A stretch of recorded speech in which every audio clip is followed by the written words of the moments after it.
Hello বন্ধুরা, সবাই কেমন আছে? তোমাদের সকলকে আমার আরও একটি মিনি ব্লগে স্বাগত। তো এটা হচ্ছে পয়লা বৈশাখের দিনের ব্লগ। তো প্রথমেই দেখতে পেলে আমি নিম পাতা মেখেছিলাম, তারপরে আমি সুন্দর করে চান করে এলাম। আর ছোটোবেলাতেই মাকে বলতে শুনেছিলাম যে যেদিনকে নিম পাতা হলুদ মাখতে হয় সেদিনকে মুখে সাবান বা কোনো কিছু দিতে নেই, তো আমিও সেটাই করেছিলাম। তো তারপরে আমি দেখতে পেলে ঠাকুরের বাসন ধুয়ে রেখেছিলাম, মা ফুল কিনে এনেছিল। আমি এবারে ছাদে চলে এলাম ফুল তুলতে। আজকের আকাশটা দেখো কতটা সুন্দর, রোদ ঝলমল করছিল, মনে হচ্ছিল যেন দুর্গাপূজা এসেই গেছে। তারপরে আমি পুজো করতে শুরু করে দিলাম, প্রদীপ ধরালাম, ধুনো ধরালাম, একে একে থালাতে সব প্রসাদ দিয়ে দিলাম। তারপরে ফুল দিতে শুরু করলাম। আমার গনুসোনাকেও দুটো ফুল দিলাম। এখানে ছোট ছোট দুটো গনুসোনা আছে। তারপরে মা লক্ষ্মীকে দিলাম, মা কালীকে দিলাম।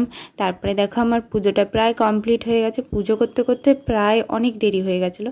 তো তারপরে আমি চলে এসেছিলাম সোজা খেতে, মানে পুজোর পরেই খেতে বসেছিলাম। খেতে খেতে প্রায় 4টে বেজে গেছিলো।